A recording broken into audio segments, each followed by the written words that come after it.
तुम जितना हो सके उतना प्राकृतिक चीज़ों के बीच में रहा करो। तुम आनंद का अनुभव करोगे। मैं तुमसे बार बार कहता हूँ, जितना हो सके प्रकृति के बीच में रहो। प्रकृति तुम्हें बहुत बहुमूल्य चीज़ें देगी। तुम प्रकृति को नज़रअंदाज नहीं कर सकते हो। और मैं एक बात तुमसे कहता हूँ कि तुम्हें प्रकृति ने बहुत कुछ सीखने की नियत भी दी है और तुम्हें उससे बहुत कुछ सीखने को भी मिलेगा। तुम सीखोगे कि प्रकृति कितना देती है। तुम सीखोगे कि प्रकृति कितना निस्वार्थ देती है और बदले में हमसे कुछ भी नहीं मांगती, कुछ भी नहीं चाहती। वो सिर्फ इतना चाहती है कि हम उनका ध्यान रखें, कि तुम उनका ध्यान रखो। प्रकृति का ऐसा स्वभाव क्या मेरे बच्चों का भी हो सकता है?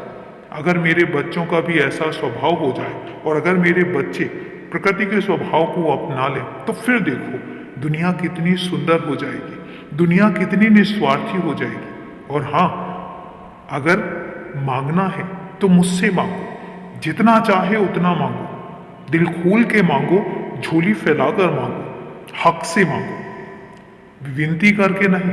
हक से बोलो कि तुम्हें ये चाहिए, तुम्हें मिलेगा। लेकिन किसी और के आगे हाथ मत फैलाओ, क्योंकि तुम्हें एक बात बताता हूं, जब तुम किसी और के आगे हाथ फैलाते हो तो वो देने में संकोच भी करेगा और देने के बाद तुम पर एहसान भी जताएगा।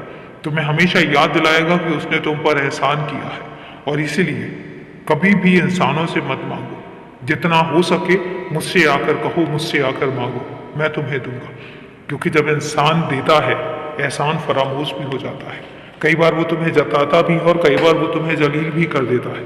और अगर समय पर तुम उसका दिया हुआ वापस नहीं कर पाए तो उसके बाद वो जिस तरीके की बातें तुम्हें बोलेगा, तुम्हारे बर्दाश्त से बाहर हो जाएंगे। क्योंकि तुम स्वाभिमानी हो और इसलिए अपने स्वाभिमान को बनाकर रखो और जितना हो सके मांगने से दूर रखो। मेरे पास आओ, मुझसे कहो, मैं सब कुछ दूंगा।